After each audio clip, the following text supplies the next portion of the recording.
to see you. Oh, great. Good afternoon again, everyone. This is Judge Jones. This is our work group meeting of the pretrial processes work group for the Incarceration Prevention and Reduction Task Force. Nice to see everyone. We have an agenda that's the same as in previous months, but it includes both work being done in the Whatcom County Superior Court Pretrial Services Unit, and then also discussion, if we have any, on the Washington, so the VERA report and its recommendations from 2017, and then the progress report that was done more recently regarding those recommendations. And then if there's any other items of discussion that anybody would like to address, we might have time for that also. Otherwise, I think we'll have a short meeting today. Regarding agenda item number 1, the work of our pretrial services unit, our unit, including Alan and Kelsey and Stephanie Kraft, who are all present, attended a training last week put on by the Administrative Office of the Courts. That's the same organization that's given our pretrial services unit some recent funding to do work in that unit. So what I wanted to ask, I wanted to invite Stephanie or whoever's prepared to talk about that training that they attended and generate some discussion about that if we can. Yeah, actually, I did a quick little summary or write-up about it, about our attendance there, and the kind of key takeaways or points are in just describing what it was about. Like you said, AOC hosted it. It was at CTAC this year, and I don't know if they're going to do it moving on. I hope so. It was, let me see. So it was open up to all Washington pretrial service agencies and those that kind of have affiliation with them or are in, I guess, in the same line of work. So who attended were judges. There were public defenders there. You had people from probation. You had municipal courts, superior courts. You had court administrators, support staff. Anybody who wanted to know a little bit more about pretrial services or just what best practices were in the state of Washington were in attendance there. I would say, I don't know, with 35, 40 people, Stephanie, is that about right? Yeah. Had attended, and who put it on. So Yvonne and her team are the ones who put it on. So Yvonne is the new coordinator of pretrial services in Washington state, and her and some other guest speakers attended to give us some information about pretrial services, about best practice. You had a speaker from Washington Healthcare Authority. I know there was Harvard Kennedy School of Government Performance Lab was there. Justice Council for State Governments. Obviously, the AOC had a few representatives there. And then the Center of Effective Public Policy, as well as the lead program director and Washington Healthcare Authority. So there was a range of different topics and different people speaking. And it was pretty informative. Actually, it was similar to some of the trainings I've done in past, but I enjoyed it being in person and being able to meet the people I've seen on Zoom for the last, I don't know, 2 years. So kind of the same, I would say, hurdles or roadblocks that we face here were not just exclusive to us. What I mean is just best practices, change, people being resistant, different entities being resistant to any types of change and how difficult that can be. And as quoted, actually, Kelsey wrote this one down, but it says, change can be viewed as an opportunity to grow and develop. And so change will always be accompanied by drawbacks and discomfort. And we just need to, I guess, keep doing what we're doing, meeting and finding best practices and pushing forward. One thing that they did talk about, actually, I'm gonna lead here. Our program with LEAD seemed a little bit different than what was represented at this summit.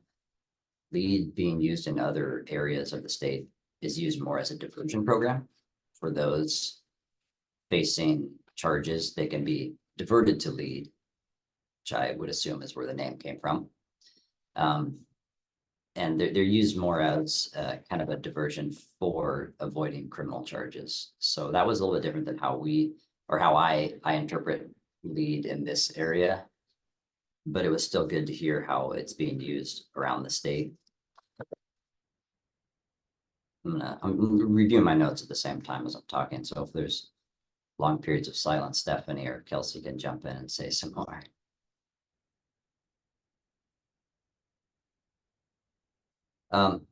They talked about kind of a common sense approach to what pretrial services is, that we don't have to be overbearing or try to act as a probation or punitive or, you know, violating people for or small, you know, not checking in with us and things like that, and supporting them with things like housing, childcare, life skills, food, employment, and transportation can make all the difference when it comes to court appearance.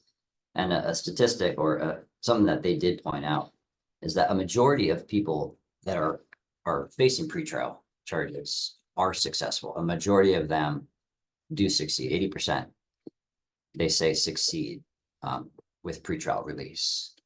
And through and by that, we just intervene a little bit with call, text reminders, emails, communicating with their attorneys, open lines of communication, sharing information. Simple things like that are what improve people's return to court and not getting new charges. So historic, yeah. I'm so sorry. Is there a published like manual of best practices?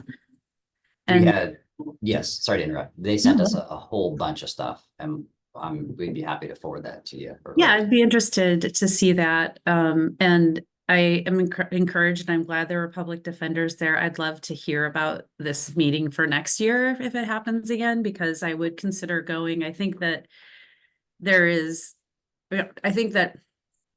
keeping the lines of communication open, and like, I know that helping my defenders not see you as a probation officer, like we could use some.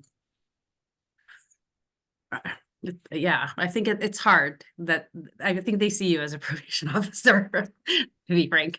And, you know, you do report to the court and you report non-compliance. So I think there are ways we could probably communicate better, and maybe cooperate more, and maybe attending something like this and then trying to bring that messaging back to be helpful as a thought. Yeah, thank you. And I'm actually glad. The next thing I was going to bring up is that in order to not be seen as probation or to be punitive and to always be sending, because what your office sees probably mostly from us are the violation reports. Yeah. Failed to report to pretrial services or committed a new crime or something of that nature. So in order to kind of take a more neutral approach, we should be also reporting compliance. If somebody's in compliance for 60 or 90 days, the court and all the parties should be made aware of that as well, because that can also lead to a reduction of reporting, lessening of services, or lessening of pretrial supervision, or just removal altogether, and just kind of keep that text message thing in place. So yeah, I think that would require like that's a great idea. It would have to be, I think we would need to we'd need to introduce this concept, because it would require some kind of motion to be brought, and defense, if we got reports of compliance, could potentially bring a motion to modify the pretrial release conditions to remove someone from pretrial services if they're independently successful and don't need to be under surveillance, essentially. So that would be great. Like, but I think that would be, we would be doing some bridge building there, because that those bridges don't exist right now, I don't think. for sure. Yeah, there's definitely some we can make some progress in that section right there. Well, and we've been working on things just along those lines, included in the grid that Alan's been developing, that appreciates both action that needs to be taken if there's non-compliance, but also action that should be taken if there is a pattern of compliance. So those are both appreciated kind of in the grid of actions that pretrial services should be taking and notices they should be providing the court and the parties. So Yeah, and I do realize there are a lot of parties at hand here that would like to know more about exactly what we do and how we do it. And like Judge Jones said, we're developing kind of this together. Yeah, I'm writing it, but we're getting a lot of feedback from Stephanie and from Judge Jones on how to write it properly. So when we have that information, when we have something solid to stand on, that's when we want to present it and bring it forward to everybody and then get more feedback. So I think it'll be a constant moving thing for now, moving target, so to speak, until we get something solid in place. But then to finish, I don't mean to take it sidetrack you, Alan, if you. Yeah. But I am interested in this diversion concept that you've seen in other pretrial services departments. That idea. Can you expand on kind of what you saw from those other jurisdictions that did that? I didn't feel like we got a lot of input directly from those jurisdictions. This was just the lead, the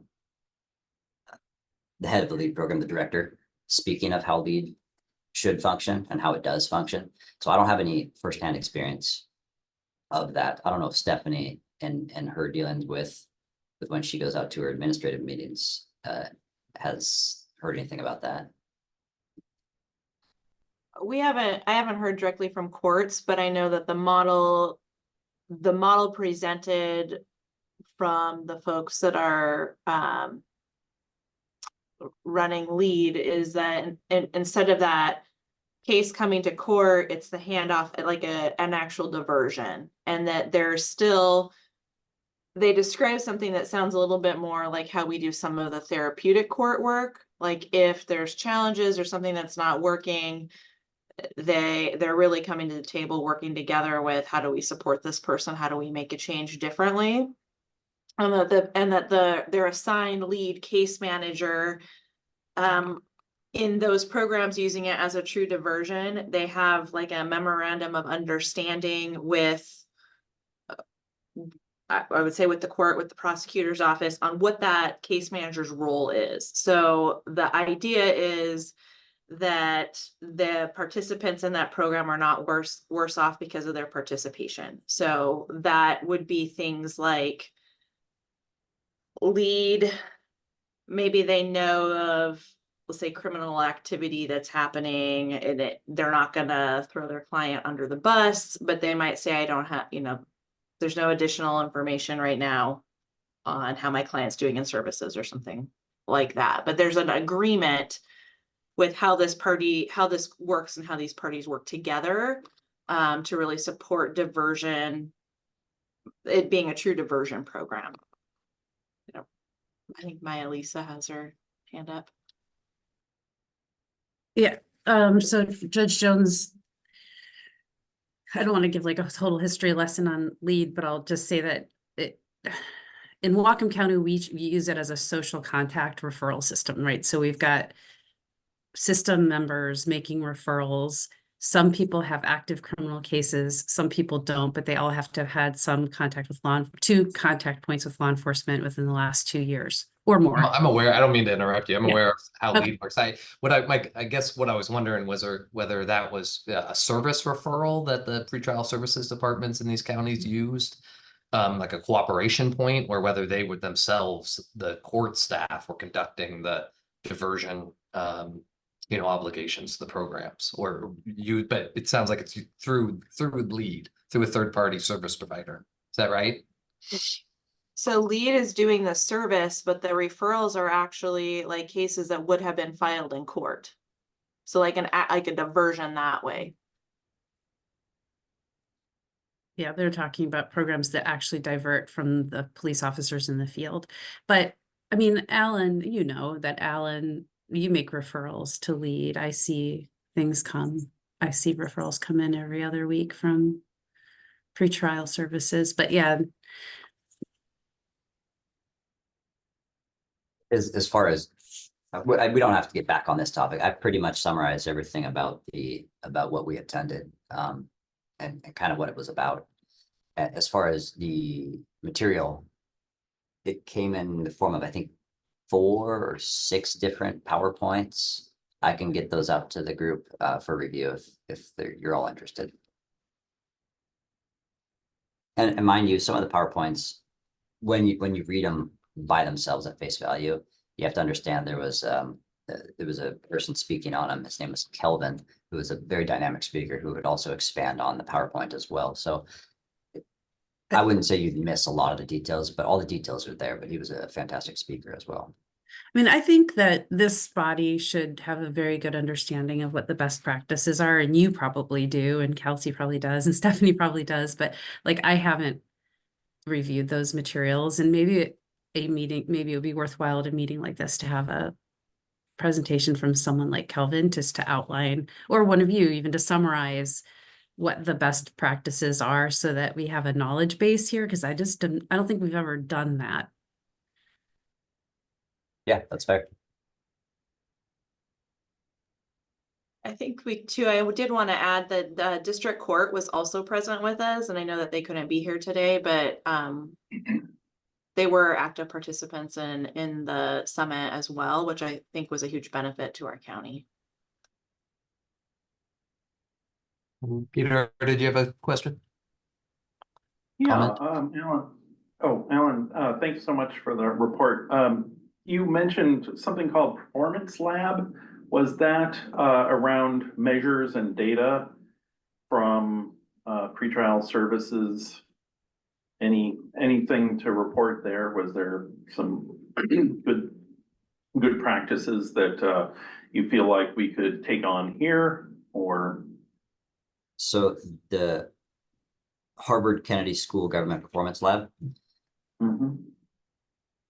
It was kind of a quick little, maybe I'll try to do my best at summarizing, but yeah, she tours other pretrial service agencies, I think around the country. And I think she went out of country, about common hurdles, best practices, and the way they do business. So I don't know if she was a contracted service. I don't know if Stephanie, do you remember her speaking a lot about, she gave us that, there was like 4 topics on a piece of paper that said, you know, how to manage pretrial service best. I don't know exactly if it's a contracted service or if she's just, I don't know.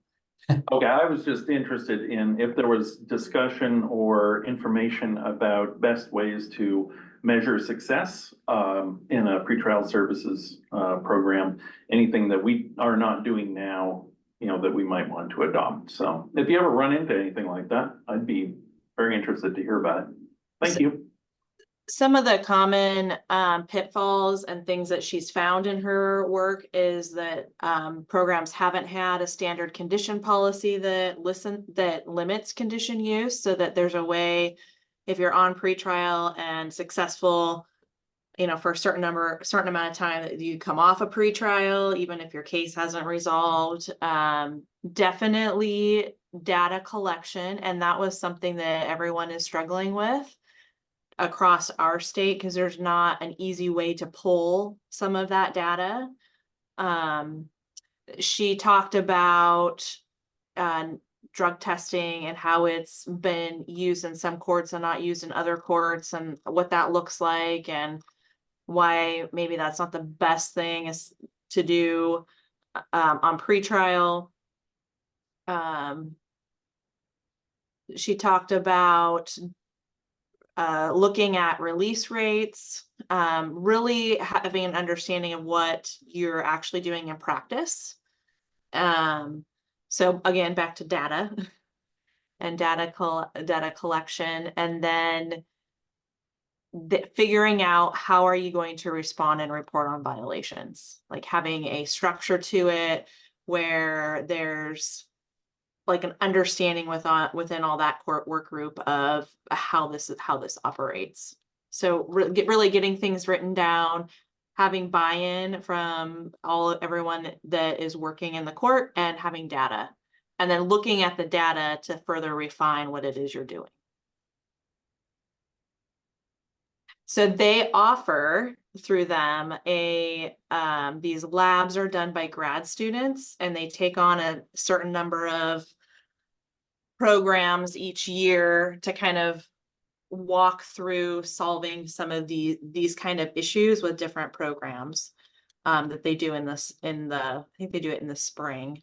So her experience and examples were all from her work with helping other courts solve one or two or kind of three of these common problems. Hey, Stephen, did you have a question or comment?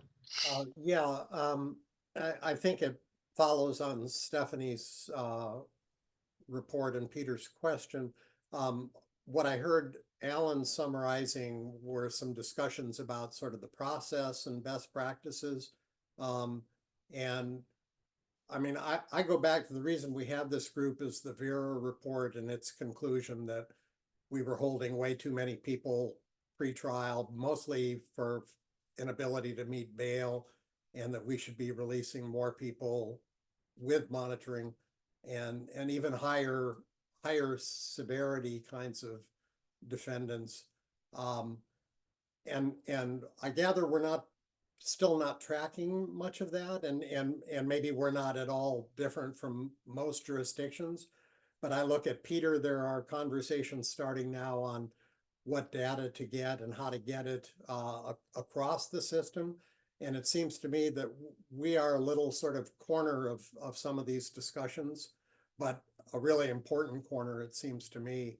And so I just flag for Peter to put a pin in pretrial processes as a place to direct all the data conversations to, because I mean, we're a couple years into this and we're still not getting the data we want, and nobody else is either. And I understand that's a national conundrum, but it just seems like we should be digging in more to that.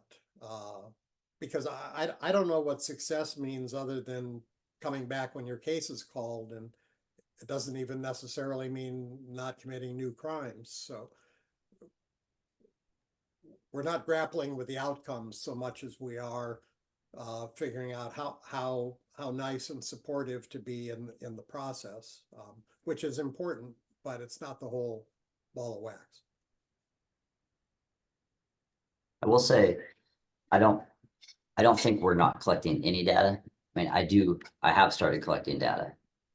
Maybe it's not as extensive as we want to see, or it's not going to lead to some groundbreaking revelation, but the data that I'm tracking is, I think, important to people being referred to pretrial. And I think that Jenna just sent it out to the work group participants as well, the September statistics for pretrial services and how many PSAs we ran, how many were referred to us, what's on our caseload, new crimes committed, or successful completion. So there is data being collected. It may not be as extensive as we would like. But one thing I also will say is they give us some recommendations, and the VEERS report did the same thing. And I think the key to it is to not overwhelm yourself with too much data all at once. It's to pick certain data points that you would like to kind of drive home and make sure you're doing those correctly. And then once you do that, you can build on it. So whatever those data, maybe it's new crimes. Maybe what we're curious about is how many people on pretrial services are committing new crimes. I think that's a huge hot topic for everybody in the community and for this work group, to be frank. And so maybe we start with that, and we just know that we're collecting that data point very well, and then we can report out on that. And then once we get that, we can go to the next thing. So, and I've kind of started that with this spreadsheet that I started at the beginning of the year. And so it's being done. It may not be done to the extent that we need yet, but I think I'm trying to get it out there, to get something out there.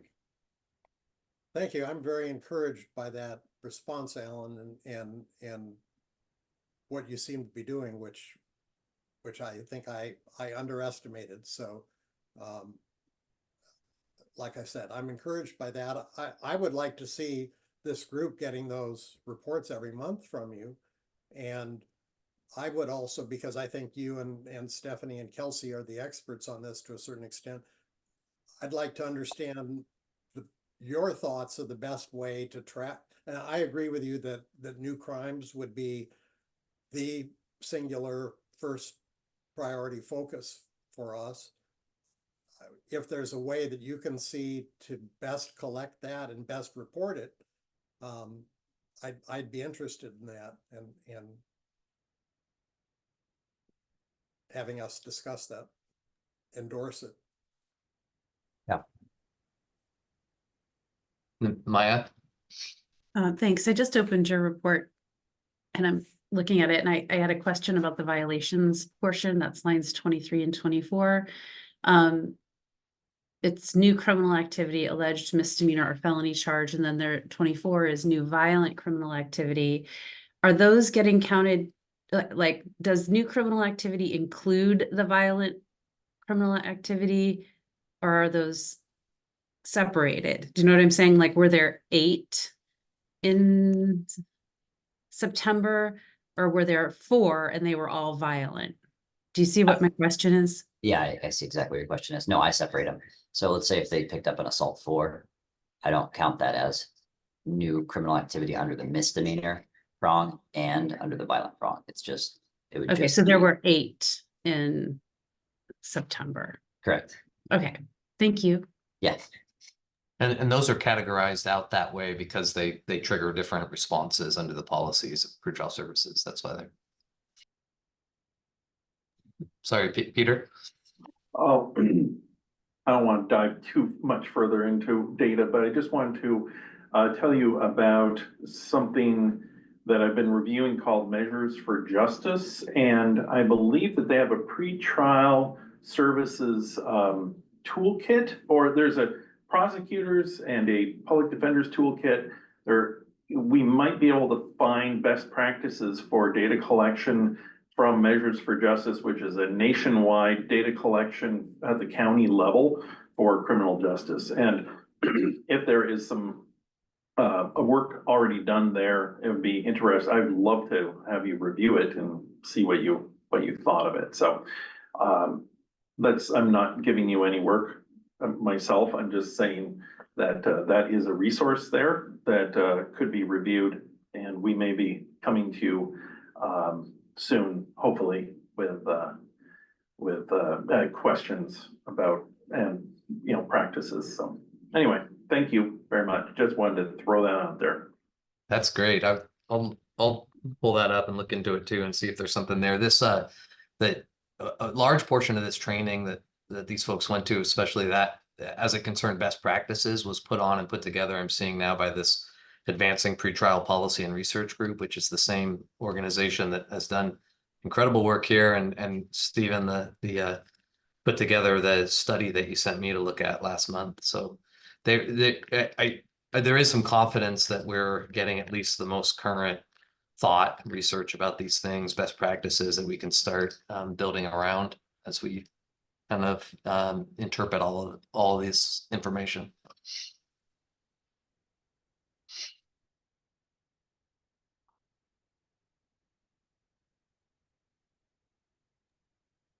All right, anything else, Alan, Kelsey, Stephanie, you wanted to say? I do think it's a good idea to send out all this material to the group. Is there any, can we do that, Stephanie? Yeah. Yes, I can get that together right after we're done here. Thank you. All right, anything else on that? I will also include in there, which wasn't included in the slides, they gave us a flyer of the 19 best practices for pretrial. So I'll include that document in there so everyone will have that to review as well.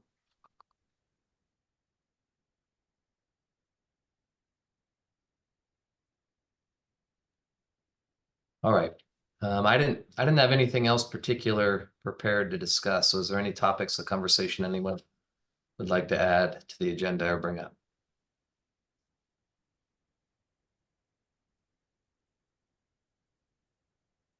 Okay. Well, thanks for the discussion today. And I think, Jenna, do we know when the next meeting is? Can you help with that? Let me just look it up real quickly here. Or not so quickly.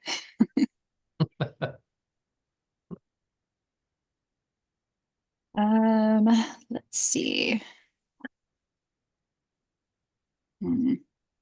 There's actually nothing listed on here. So I am not sure when the next meeting is. But I will look into it and I can send out a message. Okay. Stephen, did you have something on? Yeah, Judge Jones, I don't know what we're gonna be getting in these best practices, slide packets, or what Peter's measures for justice stuff will look like. It maybe we'll just pat ourselves in the back, but I'm just wondering if it would be good to set aside some agenda time next month or soon after to sort of discuss what our reactions are to the stuff that we'll be seeing. Yeah, that's a great idea. We'll do that. Thank you. Okay. Anything else from anyone before we adjourn?